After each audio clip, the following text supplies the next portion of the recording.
Hello, it's Lindsay Buse here. Just before Des and the team get started, we'd like to tell you about Podlitical. Come on! Whoa!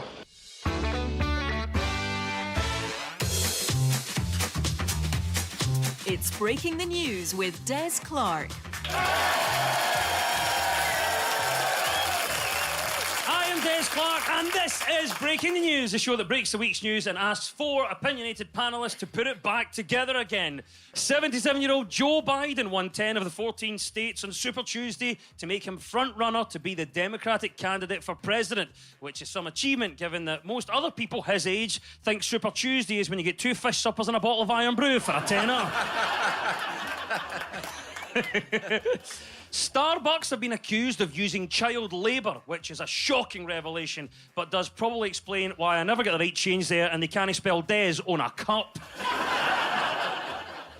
And EU trade negotiations began in Brussels this week. The government will be seeking to strike a great deal on all the vital commodities on which the country now depends, like face masks, hand sanitisers, and red paint for marking crosses on the doors of the infected.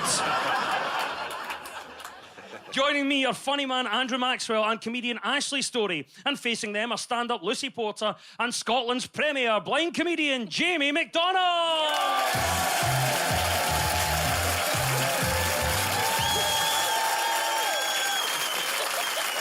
So this is the broken news round where our teams have to guess the two major stories of the week that have been mashed together into one single news headline. Andrew and Ashley, can you tell me the first story? Boris Johnson has said the country needs to be prepared for the Home Secretary bullying civil servants to spread further. 36 cases have so far been confirmed in a third government department. Mr Johnson said a UK-wide action plan to tackle Priti Patel had been agreed. Andrew Maxwell, what do you think the first story might be? Well, it's the coronavirus. The whole thing's horrific. I mean, obviously, I feel sorry for the people who are suffering from the virus, you know, but the people I really feel sorry for are the brand managers of Corona. They are having a horrible time. Oh, you laugh, Des, but nobody's drinking leprosy lemonade anymore. That's Remember when they had to change the name of Polio Mints?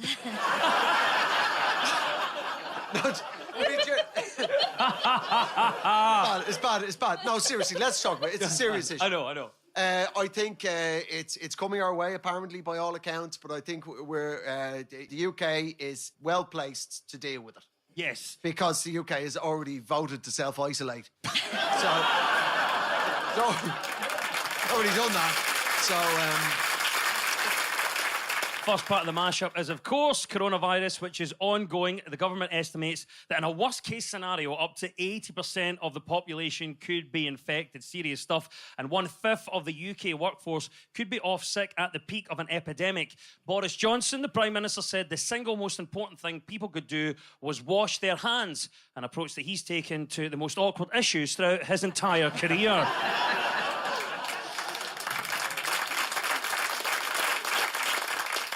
Ashley Storey, what do you think about coronavirus and the plan to deal with it? I'm a big fan. I'm really into it. It mainly involves staying by yourself in your house. It's called self-isolating, and I self-isolate like 3 times a day. And the thing about self-isolating is I like to stay in my house anyway. I don't go out because, as you know, I just mainly stay in and like read my erotic Harry Potter fan fiction.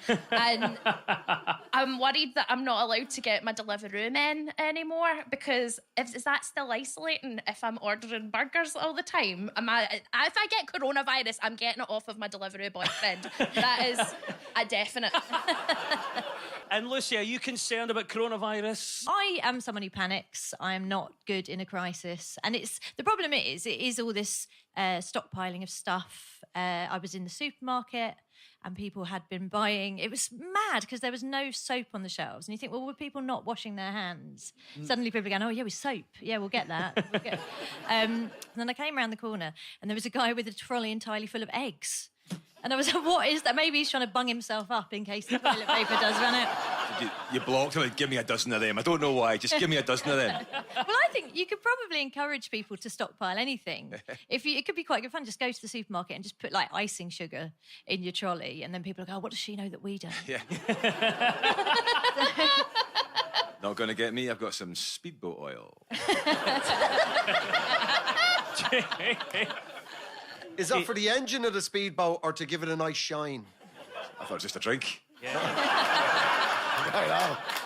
That's why he's blind.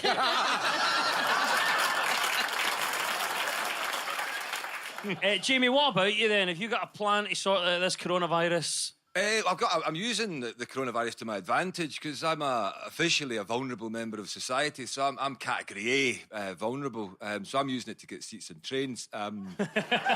Because what I normally do if I want a seat in a train is just kind of waggle the white stick around. You know, I call it flaunting the guilt. And I'm just adding a sneeze in now. And getting a full carriage, you know, it's great.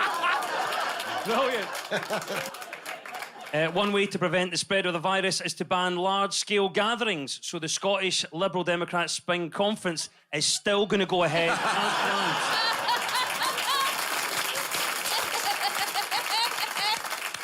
Coronavirus is the right answer. Well done, Andrew and Ashley. 2 points for that. Right, Lucy and Jamie, over to you. What was the other story we were after? Priti Patel kept floating before her terrifying face. Yeah. Because she's beautiful, but completely sort of morally vacuous. She's like, to me, a 1980s soap opera villain, isn't she? Just stick some shoulder pads on her and she could slide into Dynasty with no problem at all. Maybe it'll turn out she's her own evil twin. Or, Yeah. There's a plot twist, isn't it? That's who killed JR. The news of more accusations of bullying against the Home Secretary, Priti Patel. Priti Patel denies all allegations. Miss Patel, however, did try to apologise to one of her victims with a gift, or as she likes to call it, Bully's special prize.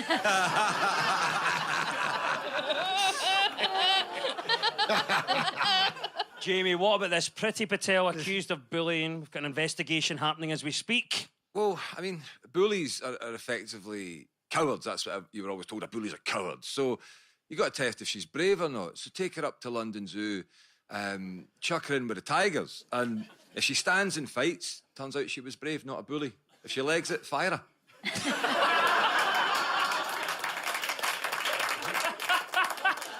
Boris Johnson is standing by her, apparently. He said that he's backing her, which is nice. It's the only time he's shown loyalty to a woman.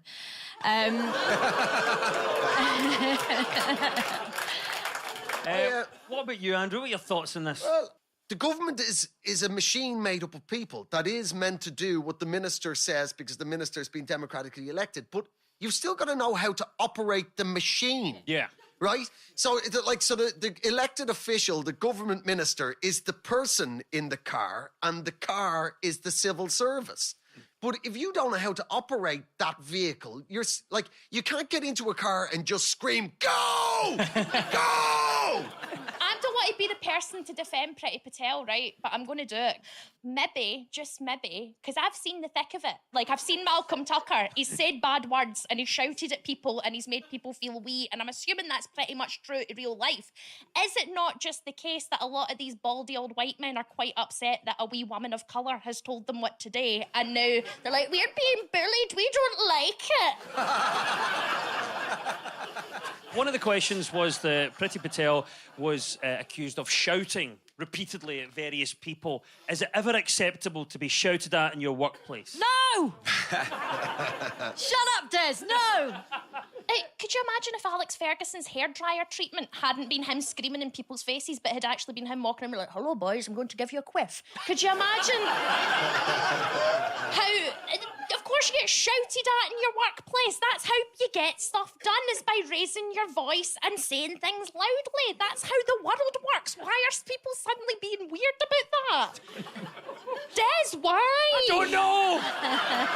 Why aren't you listening to her? Well done, Lucy and Jamie. You get 2 points for that. It was the mashup of coronavirus and Priti Patel, the Home Secretary. And at the end of that round, well done to the teams. They are all square.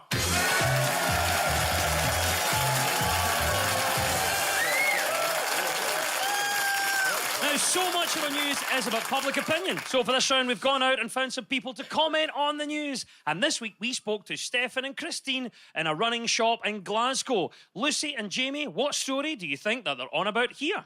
It's absolutely ridiculous. I don't particularly agree with it either. I think there's a lot of other things that need protected. Maybe best just behind your own, in the privacy of your own house. They maybe feel free. I'm special. Protect me. I'm thinking that there's been something in the news this week about the nudists, the naturalists that want to be protected by law from abuse because they say it is a philosophical belief. This is spot on. Well done, sir. Yeah, this is the news that British naturists are calling for nudism to be classified as a philosophical belief and protected under the Equalities Act. The question then rises, would you actually want to be naked in Scotland, given our weather? If they had a nudist beach near Inverness, people would think they're filming a remake of The Smurfs. Now, what do you think about this then, Lucy? I have nothing against... I can never get in my head naturism and naturalism. I'm always like, is it a naturist or a naturalist? Which led to a very awkward meeting with Chris Packham. Jamie, what about you? Would you ever consider the nudism as a way of life? Well, they'd see mine, I wouldn't see theirs. That makes me a streaker. I don't know, some of the language used, I don't know if they're using it to make immature people giggle, but it says we've got over 9,000 members. 9,000 proud members. I've done it. Have you seriously? Yes, many times. In Germany. In Germany, nudism is a philosophical way of life. I went to visit a mate of mine, German mate of mine, and we went out afterwards. We had a meal with their family. And after the meal, my mate's dad just went, I'm going to the back garden because it's sunny. We thought nothing of it. 5 minutes later, he walks through the living room naked. Just somebody's dad. Just Frank Senior. For us, for a man to walk into a room naked and not even acknowledge the fact that he knows he's naked is incredibly rude. For us, it's considered polite to acknowledge the fact you know you're naked by simply going, wee. Ashley, I heard you wince when Andrew was talking about the culture in Germany. It's never a hot guy. It's always some guy called Garth in a pair of sandals who's got old saggy testes that are hitting his knees, who's like... Like two hairy mozzarellas just swinging there. It's never a handsome guy. The naturists want their beliefs in the way of life protected by law. What other beliefs do you think should be protected by law? I like the beliefs that people have about blind people. Like, I can't queue, so I must have to go up to the front and all that kind of stuff. And yes, I can't tie my shoelaces. On you go, big man. Not a problem. I'd like to enshrine them in law. It's luxurious. You're happy with these misconceptions? Yeah, fantastic. Enshrine them in law. I'm all for Is that. it true that you can hear dogs' thoughts? Mm-hmm. Surprisingly simple. Mostly food and woof. I want out. Actually, it disturbs my dreams. Right, Andrew and Ashley, here's Stefan and Christine for you. What are they talking about here? Just doesn't really interest me. I think as long as somebody can direct you, if you're having, any kind of problem, try doing this. The only way you're going to know that she's a princess if she feels the pee under all these mattresses. I would pull yourself together, man. It's about how self-help books aren't actually helpful and you gain more perspective and more life experience through reading classic literature and stuff like that. Are you big into the self-help? I don't believe in self-help books, no. I think it's nonsense. It was this book released in the 90s. It's called The Rules, Time-Tested Secrets for Capturing the Heart of Mr. Right. And it was like a set of rules for women to behave by in order to get a husband. And one of them was remain silently supportive when he can't remember where he's parked the car.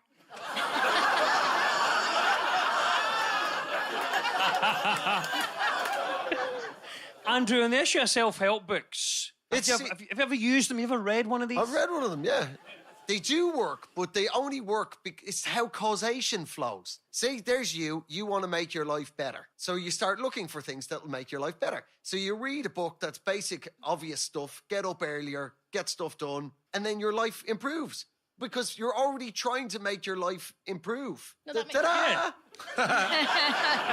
Robert Greene is a big guy in the self-help book industry, and a lot of what he writes I've actually seen Trump do. One of his big rules is grabbing the hand and pulling the person in and holding them for an inordinate amount of time, because apparently Vlad the Impaler did that, and that's what he made up fake history. Surely if that was such an impressive power move, we'd call him Vlad the Handshaker. That's what we'd remember him for. This is going to sound made up, but my husband did give me a book because I was frustrated about never getting things done and always starting projects and not finishing them, and I read the first 2 chapters. Well, here's the question. If you were to have a self-help book, what would it be called? Well, it'd be the headline and then the strapline. So the book would be called I'm Dancing with the Man in the Mirror. And then underneath, A Blind Man's Guide to Clubbing.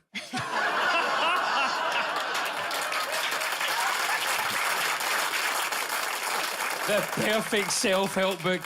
Yes, the difference between self-help books and classic literature is the correct answer. 2 points go to Andrew and Ashley.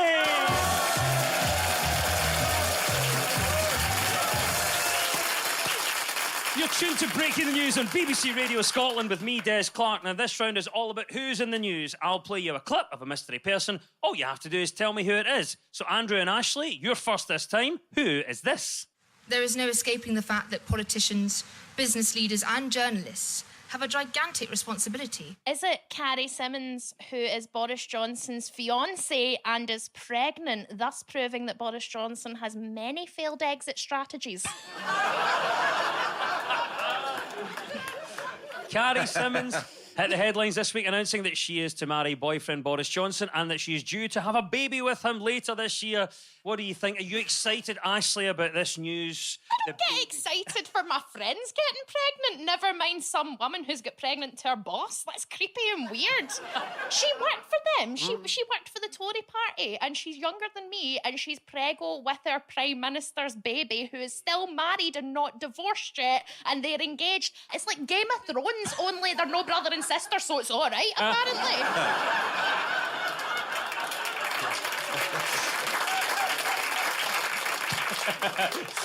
Andrew, what about this? The big news. There's going to be a baby in number 10. Boris, Carrie. Yeah. That was actually Boris's reaction as well. I mean, come on, let's be honest. There's no great love stories about third wives of English heads of state. The best you can hope for is not beheaded. So... He's just one of those, dude. Apparently, I was speaking to a female journalist who's in the lobby, which is, it's the political journalists are called the lobby. And I thought you meant she was just hanging about out there. Yes. That's the foyer. And I was like, what's that all about? And she goes, for a certain type of woman, he's irresistible. Oh, God. I mean, it'd be like bathing an old English sheepdog, wouldn't it? It'd be just like... It does seem strange. It does. I get it completely. Is it a power thing? Is power sexy? No, it's the blonde hair. He looks like a fat Draco Malfoy, and there's a lot of people that would be hot for. Not me necessarily, but maybe. I'm just... It's a bit of a weird... The timing of it was weird, wasn't it? Yes, it did seem like it was released. Nothing says doting family man like announcing the birth of your child when a cabinet member needs to knock an embarrassing story off the front pages, It's, also just... he's got so many children now, it's not so much a family as a demographic, really. It's just... and we don't know how many, and, we shouldn't slag off Boris Johnson's children, because if they write in, it'll overwhelm the server. We're going to have a baby in number 10. What can they do to try and make the residents in Downing Street more child-friendly? Tell Priti Patel she's not allowed. I'd like it if they went out for the night and the kids set up number 10, the one from Home Alone. And you get Michael Gove, Prime Minister, and then big paint can off the napper, Jacob Rees-Mogg appears with a big iron mark in his forehead.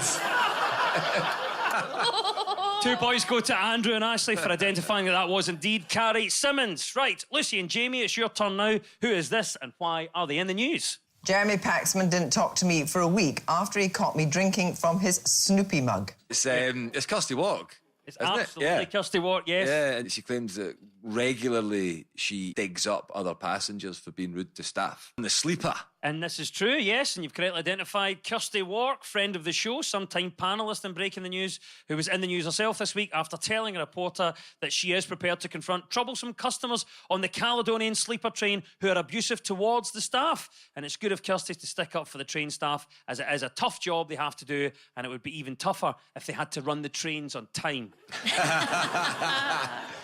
What do you think about this approach then? Is Kirsty right to confront fellow passengers? Yeah. I'm getting it home tonight. I'm going. Oh, you're on I'm the Sleeper on after the this? Sleeper tonight, and I'm looking forward to a fight. I'm going to get tanked up and join Kirsty. I didn't even know the last time I went on it was the first time I realised there was a bar, and I'd been going on it sober. What? Oh, man. I know, right? It's a tragedy, but I do think It's open all night. I know. Yeah, I know that now. Kirsty at the door with a bomber jacket on. Yeah, because the last time I was on, there were some people who did get a bit drunk and abusive. And I do think, to me, anyone who is rude to service staff, it is like the worst. I would put them in the circle of hell with cat killers and people who stand at the bakery bit of the supermarket feeling the bread. That's me.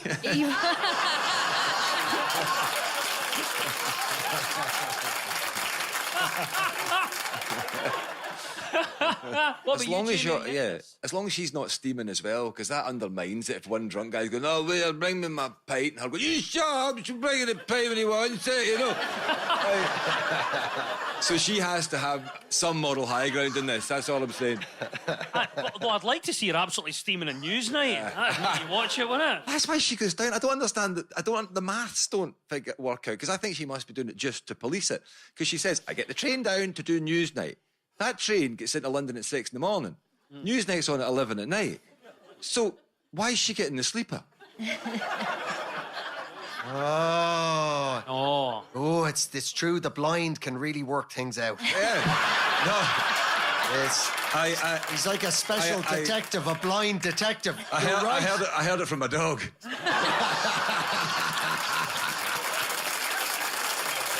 He's right, though. Tell you. Andrew Maxwell, what about you? First of all, Kirsty Wark says that she gets involved and confronts the passengers that are abusive to staff. Are you into that? Would that be you? I'd be happy to be on that night train with her. I've been on the Sleeper as well. It's fantastic. First class I've travelled. Get your own, berth. You get a wee swanky. It's yourself. really luxurious. You get your own little toilet you can wash your hands in. Yeah. Oh, that's the urinal with the tap. Yeah, I like that. Jamie said this backstage. He said you get the ones that have just got the wee sink in it. And I was like, "Oh, yeah, I wash my face in that." And he was like, "Oh, I pee in that." And It says on the website, semi-en-suite. it is not for peeing in the sink, James. Kirsty Walker said that she would get involved and confront a passenger who was abusive. Go on then, panel. Any thoughts on the best argument you've overheard? So a mate of mine's brother is a cop in Dublin, right? And this is the best thing anybody's ever said to a cop, right? It was just before Christmas and he was arresting this junkie. And he's sticking the junkie into the back of the cop car, head down into the back of the cop car. The junkie turned around all indignant and just went, "Here, watch it, will you? My dole pays your wages."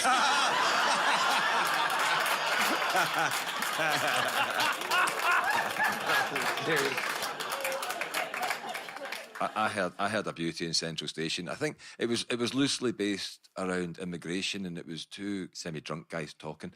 And one said to the other, my son works in a sandwich factory, and there's 2,000 employees, and 99% of them are foreigners. To which his pal went, no joking, "Aye, but that's how you get all the fancy flavours."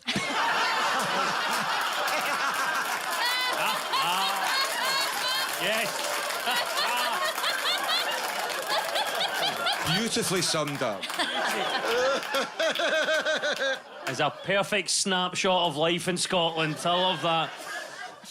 Thanks to Kirsty for clarifying what the Caledonian Sleeper is. Thanks to my uncle, I thought it was a cocktail of 4-Nitol and a bottle of Buckfast. Thank you, Kirsty, our old pal. Kirsty Wark is the right answer. 2 points go to Lucy and Jamie.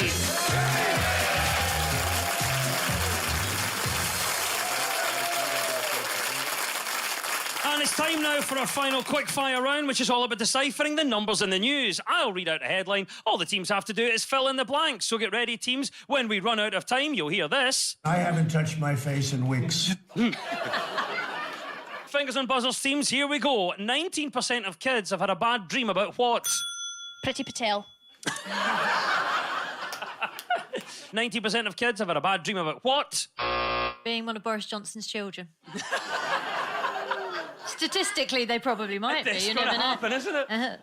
19% of kids have had a bad dream about what? Is it interest rates? 90% of kids have had a bad dream about what? Being without Wi-Fi for 10 minutes. Speaking from my own children. Answers, aren't they? I can tell you the answer. 90% of kids have had a bad dream about climate crisis. Next up, MPs likely to indulge in what 4 times a week? Swan. Swan. MPs are likely to indulge in what 4 times a week? Work. MPs are likely to indulge in what 4 times a week? Mexican waves. The answer from this week's news is that MPs are likely to indulge in boozing 4 times a week, which is above the national average. And when they do the laws on how much we should drink, then maybe they should look at their own house before lecturing us alcoholics in the nation. The Queen does what for 4 hours? Is it lie completely still and then go boo when Charles takes her pulse?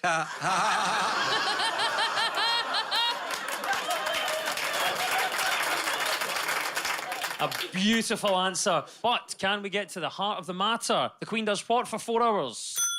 Prank calls our children. Did you order a pizza? The actual answer is the Queen has a heart-to-heart with Prince Harry for 4 hours. I haven't touched my face in weeks. And that was her opening line. And at the end of the quiz, our winners this week are Andrew Maxwell and Ashley Story.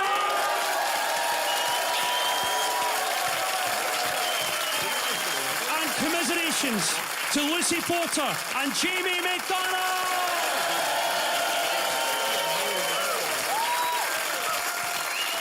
And we'll leave you with the breaking news just in. Buckfast has become a surprise hit with drinkers in China. Bosses believe punters in the country have been won over by the wine's syrupy flavour. And to cope with the demand, they're working flat out to manufacture as many bus shelters and park benches as possible.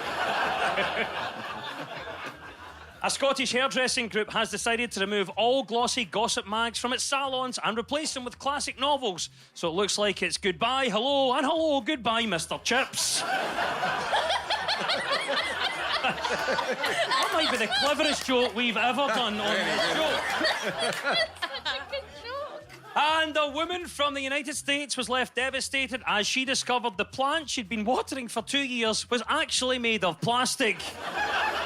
She says, looking back, she should have had a clue for the fact that the plant was wearing sunglasses and danced when the sun shone on it. The news is broken. I've been Des Clark.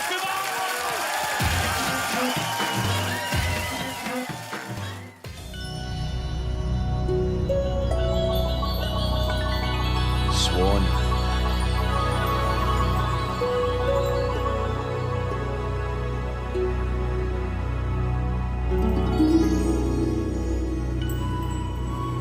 Swan.